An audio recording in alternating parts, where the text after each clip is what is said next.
Welcome to Onivia Highlights.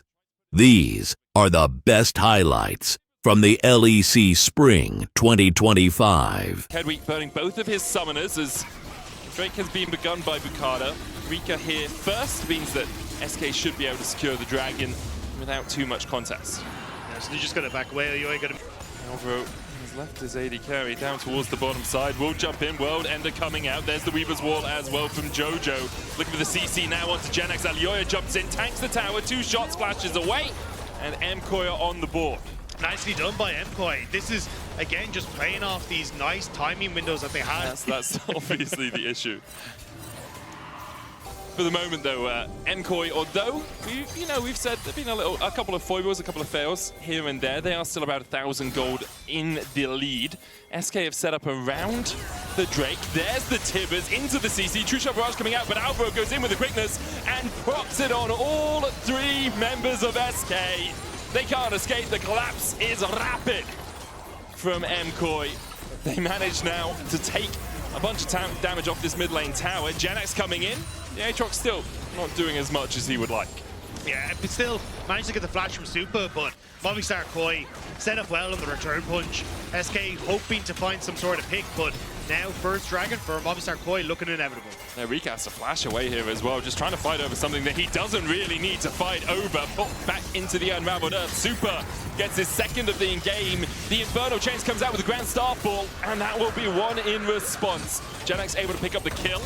Newin laid down the equalizer. Bukata jumped forward. Aegis Assault keeps him alive for now. Alioya still trading in. Kedweek coming in from the side as well as he looks to join the fight. Alvaro forced low, but Janex forced lower. He goes back in a grave. Kedweek getting chased out by Mirwin. The Flame Spitter will be enough if he had Leandries, but he doesn't quite have that item complete. Alioya looking for the win becomes lightning, has the flash as he tanks up a tower shot. And it's a little bit messy, but MKOI get out with a dragon and a 3. From to just go up with it, but doesn't end up going for it. Movistar Koi then start to run away. Then there's a few more foibles as we go into the bot lane. Yeah, Janex is dead. Hex Drinker isn't going to shield you from the physical damage of Super.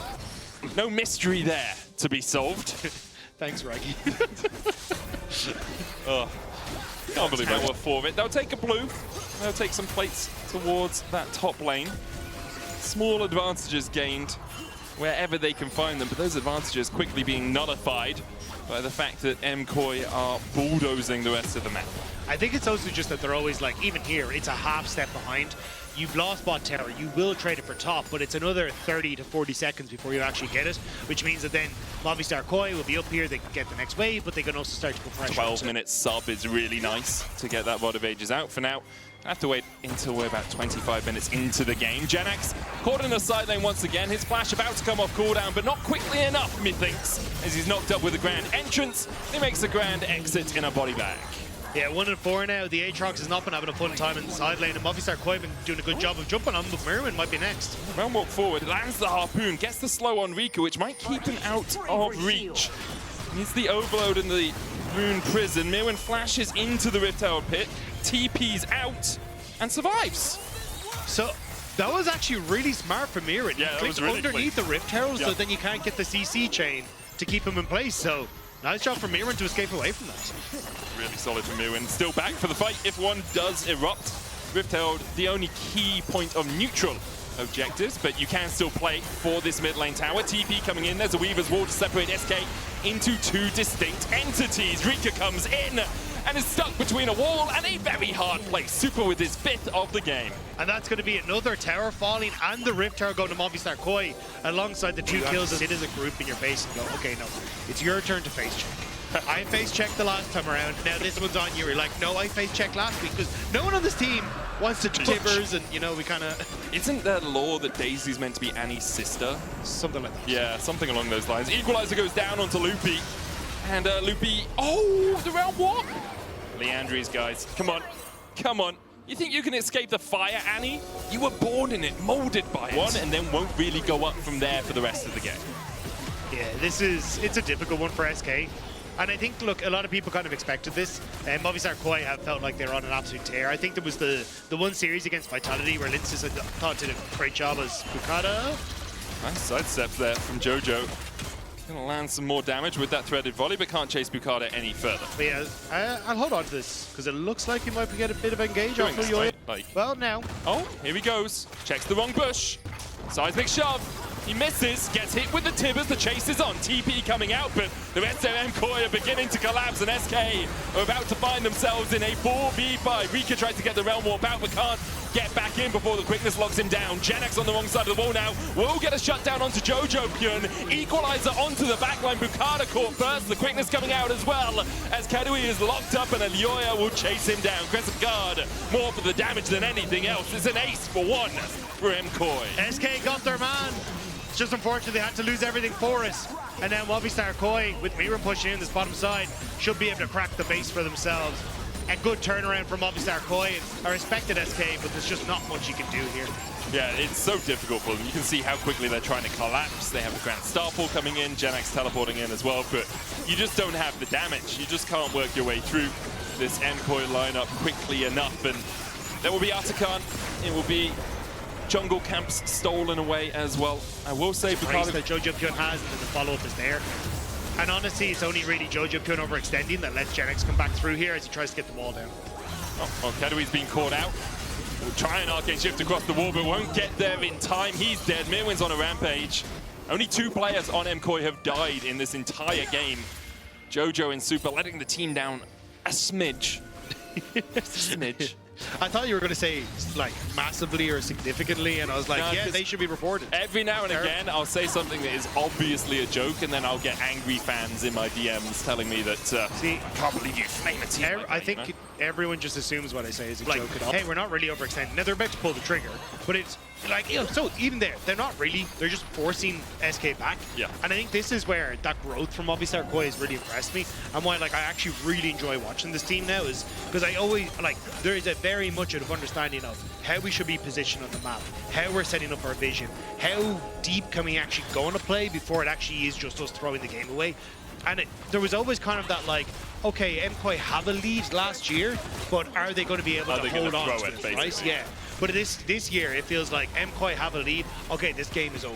Yeah. And I think that's kind of like the growth and what I've really enjoyed about watching MKOI this season. 100% agree with you. I think it's important to clarify in this series at least, they're playing up against SK. They're doing everything right, but the caliber of opposition isn't a Fnatic or a G2 or a Carmine. They just come off the back of doing it against exactly Fnatic, right, and that's the thing. This has been consistency over a couple of weeks now, at least for MKOI. Loopy goes in, great flash from Jojo. Realm Warp coming out as well, but that's the Weaver's Walk for Jojo to get himself to safety. The collapse beginning for Movistar KOI as Alioya works his way around the bend. The quickness out. And there's the lockup onto Bukada. Loopy falls first, Bukada follows suit. The TP out from Rika towards the top side, abandoning his comrades in arms. Ultimate was great. And the interrupt from Albro here as well, because Bukada was like, oh my god, I need to peace out, but it was just no hope. And at least it's Rika who ends up escaping. Take a fight, and it's like, oh, we'll outplay them in the fight, because MKOI aren't taking any fights. Yeah. They're just suffocating you out of the game. Like, Bukada has got like 10 CS in the last 5 minutes of the game. He's got 2 caps. Yeah, exactly. They've just been suffocated. So SK are doing everything they can, trying to find gold wherever they can on the map. They'll take the bot lane tier 1, but MKOI taking an inhibitor in response. The next wave in mid, probably about 20 seconds away from crashing in here. So they have a little bit of time to wait, maybe less than that, maybe 10, as it will start to push in. MKOI only playing on 2 waves in total right now, top and mid. Bot wave a mile away from them. There's the Weaver's Wall to separate out the team. Kedui almost on the wrong side of the wall with the quickness coming out from Alvaro. He flashes forward into the equalizer. Loopy looking for the stun with the tibbers as well, but it's only going to land onto Alioya. SK are able to retreat for now, but the chase continues from MKOI. Good seismic shove onto Kedui, but he begins to open up. Mystic shots hitting Kedui with the barrier, able to survive for now. The inhibitor will go down. MKOI likely to back away. I mean, they got what they wanted. The inhibitors are gone. It was a good ultimate from Jojo to separate SK as well, so there isn't really any ability to fight back. Now with a soul in 50 seconds, you have options. It's just go and push in bottom side. You can commit to the play if SK ever overextend. If they don't, great, just fall back. And forcing SK to have to play on 2 lanes at once. SK are also desperately trying to get Rika up towards his items. Couldn't quite get the Zonya's Arrows Glass, but at least has most of it. Oh, stun onto Alvaro. Will dash away just in time to escape the tower shots. True shot barrage comes through and Alvaro goes down. SK get their 3rd on the board in almost 30 minutes.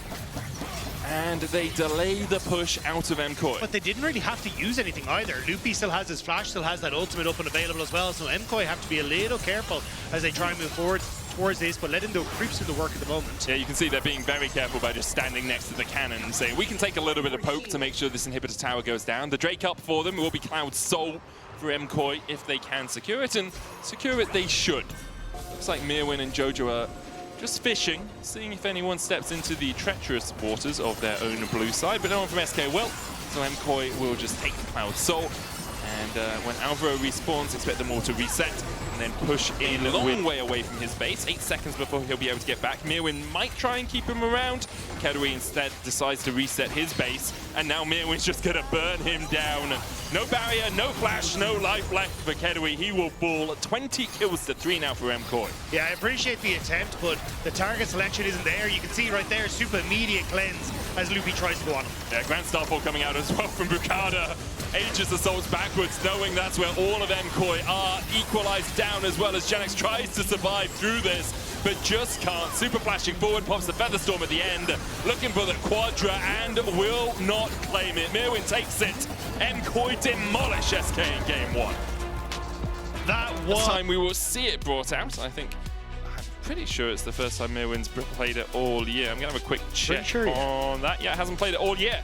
So Mirwin continuing to invent. Alioya already on this Drake though, and MKOI will start the Dragon sacking early. You do have to be a little careful as Kedui in the top side though, because you've just hit 5. Mirren's about to hit 6, and honestly I think one big engage with no flash and no barrier for at least a little bit could mean that Mirren could end up setting up for something. So you can see they have to play, well, actually MKOI realizing this.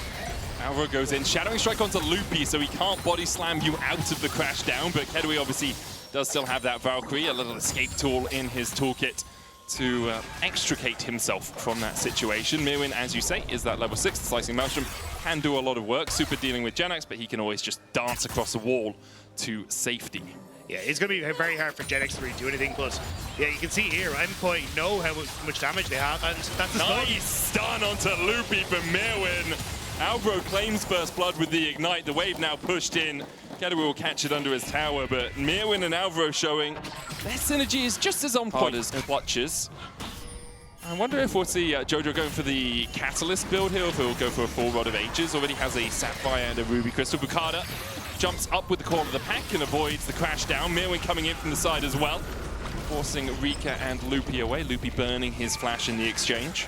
Yeah, I can understand the idea here from SK is, we know Jojo's low on mana, let's try and make this play work, but just overextending way too far to try and get something to happen in the top side, at least to get the red, but Flash is burnt now on Loopy, trying to get out, and you're still not really in any of a better position for it. It's just really easy to let last game get in your head a little bit as well and be like, oh, we just lost by 18,000 gold, we only got 3 kills in the whole game, let's do proactive stuff. We're losing this early game, we're behind on CS, we're behind on plates, we're behind on kills, let's try and force things, or at least the chain's part of it. MKOI will back away, and that is an example of MKOI being a little bit overeager, I think. I think they were trying to buy time for Alioya's Smite to come back up. You can see he was just kind of ticking. It was like, maybe we can steal one away, but yeah, when you already had Jojo Pyun moving fully down into this bottom side, Super still trying to compete on that mid wave as well.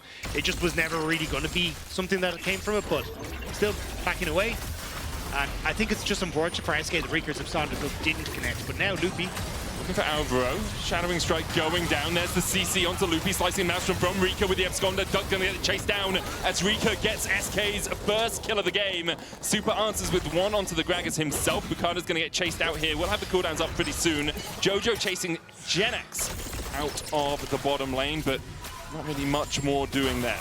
Now, so 1 for 1 all said and done. Super still trying to just push on towards Rika, but won't be able to finish him off. Still, at least SK, like, hiding in bushes, trying to look for something, but I think the fact that Super kind of Genex does not. Both of them currently matching up in the top lane. Looks like they're eyeing up Rika for the moment, so, but Kadui's still on midway first, so it's a little messy from MKOI to try and set this up, and good trade from Rika in this bottom side as well. I think MKOI have to give this one up. Oh, flash forward into the keeper's verdict, stolen away. LEC is going to have to flash away. The dog's chasing Jojo for a moment. Loopy coming in as well with a little bit of vision. He can go for the cast, but Jojo sidesteps it, puts down the gravity well as well, and will catch out Rika in the midst of it. That's 2 already. Jojo with a fancy feed. MKOI find 3 on the bottom side. Jojo, I think, died to the bite of the dogs in the end, but wonderful play from the mid lane man for MKOI. That was what I was going to say. He got them back. It didn't really matter. His Supa just trained a little bit here, but really nice stuff from. They had already gotten Jojo low. All they had to do was go for the dragon, but now MKOI get the kills, they get dragon, and they might look for Genex. Yeah, look at Jojo towards the top side. Exhaust down onto Mirwin, and Leoya locks Genex against the wall, and Mirwin takes the kill. Meanwhile, the dive on the top side didn't materialize for SK. Alvaro here to defend his mid lane. Yeah, and this is... Oh. I don't think we want to go this... There we go. Yeah, SK going to back off, but... this is what I've like really started to enjoy about MKOI is like when we say LEC and Alvaro work really well together, oftentimes it's actually on opposite sides of the map like this, where it's LEC is going to make the offensive play and Alvaro is always there on the defensive side of the map, and it just makes it really difficult for teams to try and make that play. The last couple of days, and with the changes to Catalyst on this patch, it works really well. He teleports back up to the top lane. Did he buy items? I haven't seen the items updated at all. Maybe he just didn't have them. As Genex is caught down towards his bottom side, Mirwin flashing into the Hallowed Mist to make sure he gets the stun. LEC slams him into the wall, and Super claims the kill. I mean, Movistar Core just moving around this map so well, even using that TP. Objective, make a mistake on a map movement. Right now, they're not really doing that. Lost a couple of kills early on, but haven't really given up anything since then. Now, a 4,000 gold lead back away, realizing they didn't really want to be prodded back. Yeah, I think it's just with the amount that's been invested here, it means you're kind of missing a chance to maybe look for Mirren on the bottom side, because the exhaust, I think, from Genex is up. No, maybe just slightly off, but maybe... Oh, hang on. Loopy goes in. Alvaro there with Magnet Storm as well. Loopy locked up, and Yoya's going to take him out of the gravity well, but doesn't really matter as MKOI find 1. Chase for a little bit more here. Riftail going down. They'll try and crack the tier 1 in the mid lane. Bukada here to defend alongside Kedwi, but I don't really think they have the manpower to do so. Riftail's going to charge in. That tower's going to go down. Exhaust comes out from Genex, but the jump in by Elioya and Alvaro, slicing mouse and stolen away by Rika, but it just doesn't do any damn damage. He dies. Now Jojo's trying to chase Kedwi around the bend. He lands it! He went bowling. That's a strike for Jojo as MKOI are now 11 kills to 2 up. Yeah, it's just gone from bad to worse for SK. Loopy tried desperately to make it happen, but I think the raucousness got to his head, and MKOI able to turn the fight around. It's just... You can see what SK are looking for on so many occasions, and MKOI are just better. Today, they are just them. And there's not really much SK can do to stop it. It's also like, if this wasn't a Gragas engage, maybe you could do more. I think it was just a noise of appreciation. Yeah. Had a few of those from Mirwin last week. Just a few, yeah. Very appreciative of being in Madrid. Rika goes in. Alvaro here once again to defend his mid laner. Jojo's Arcane Storm doing a little bit more damage than Rika's. Both of them have gone the Rod of Ages, but Jojo has a full Leandries to back up his Rod. That's cheap. I think you gotta go back and sell us. So then okay. It's like an ARAM, you got a handshake and be like, what are the starting items? And I feel like Jojo hasn't really respected what those starting items were. There's enough comeback mechanics in the game. Let's not add, oh, I think it's unfair you farmed better than me and taken more towers. It's not swift play. Elua looking for Janax once again. Will knock him back. Mirwin going in for the chase. Needs those stacks to get the stun and finds them. Steps into the Hallowed Mist. And even the Needles can't sew a way out of the situation for Janax. Bukada is going to be able to steal away these Krugs, but I don't think it matters too much. Jojo's coming in. They're going to try and fight. I think I would be a little bit greedy. Making 2 plays on the map is always something we frown upon, unless you are exceptionally good at League of Legends. I think it was just to poke their head in and get vision as to who exactly was in the area, so they could see how much further they could go in the bottom side play. But Jojo TPing out as he spotted the TP coming in behind him. And it's, just swap places. I mean, it's a tier 2. Like, MKOI just get a tier 2 for this. Rika TP's in, looking for a bit of a Barney on the top side, and Jojo's like, actually, I think towers tastes better right now. It will be the third turret of the game for MKOI. Yet to see SK get one. In fact, most of the towers above half HP. Still those tier 1s. Jojo will be gifted over some of this local gold as MK nurseries and such. And you're like, what do you want to be when you grow up? And they're like, I'm a firefighter. It's like, no, you can't be a firefighter. You're just squashing everyone's dreams. No, is it The Simpsons or something where someone talks about like not everyone could be the president? It's true. Yeah, and then you go in and you just tell anyone who wants to be the president, you know that's like 1,000,001 chance, whatever it is, and then just put them down, put them in their place. Yeah. Okay. I mean, that makes sense. Janak's trying to put Jojo in his place, but I don't think he wins this one. Okay, yeah. Not everyone can be Jojo. And he's not going to be president. Maybe you're Canada. Who knows? Yet to see the league player into politician pipeline. I'd vote for Froggen. I'd vote for Froggen, okay? Let's put it out there. I don't know if I want someone who's lived in a gaming house their whole life to be in charge of a country. The man can barely organize a fridge. Okay, I'll give you that one. MKOI, though, we see Jojo picking up a kill. We see SK getting their first tower of the game, investing up towards that top side. Artican now struggle a little bit. I mean, even, yeah, I was going to say, like, their early games have still been a little bit wanting. They're still falling behind a little bit in the early games, it's true. So, setting up for playoffs pretty darn well. Loopy nice. Looking for the engage of it. Good dodge away by Super. Lightning Crash now stacking up. TP's coming out from MKOI's. Genex tries to get onto the backline, but he's going to be chased out now. Loopy and Rika very low as Rika tries to dash forward, but you just can't dash into that. Ricardo goes to the wrong place at the wrong time and is slammed into a wall. MKOI find another 3 with Drake up in 40 seconds. They can just look to push in these lanes, take the dragon, get the soul, and then close out the match. It was ambitious from SK, but Movistar KOI in a good position. They need to lay those foolish ambitions to rest, don't they? Oh, nice from Elioya. Dashes to a minion, pops the steadfast presence, so no Valkyrie out from Kedui. And I think Kedui thought, well, they're going to be going for the dragon. I can just defend this tower. That's a man who could be El Presidente. Oh, yes. Elioya, 2032. I don't know when Spanish elections are, I'm going to be honest. No clue. But looking for a possible steal angle, but I don't know if he's ever going to find it. Could eviscerate over the wall, but Alvaro, yeah, he's just keeping him marked the entire time. MKOI will get the Baron. TP comes out from Genex as well, as perhaps they look to collapse around the kill, but TP tentative at best, ambitious, we will say. But they need to do like Margit and get Margit out of this mid lane now. Yeah, 3v4 and you're running for the hills is never a good look, especially as Jojo Fiona is still moving through topside. Look at Bukata, he's just being chased by Alvaro the entire time. I mean, dog versus horses. Yeah, horse wins. Horse wins. Riki goes in with the slicing Maelstrom, counter slicing Maelstrom used by Mirwin, but he's the first to fall in the fight. Loopy will go down as well. A 1-for-1 the exchange. Bukata was chased out. MKOI will feel buoyed enough to continue pushing in. Third kill of the game for SK. That's how many they got in game 1, and might be where they end up in game 2 too. Yeah. 100 Rels versus Gorilla. Let's not get into this, okay? Because 100 Rels would 100% win. I don't think people realize, like, the whole 100 people versus a gorilla thing, we conquered the earth with our hands. Like, we took down mammoths, like humanity. Obviously, I haven't taken down a mammoth. What? I know. I was going for the last one. They just ended up extinct just before, yeah. Hate when that happens. Super's going to chase Bukata out. Genex chase down towards the bottom side as well. Like, MKOI can win this game at any point now. It is just about which wave they decide to play on. You can see Mirwin TPing towards bot.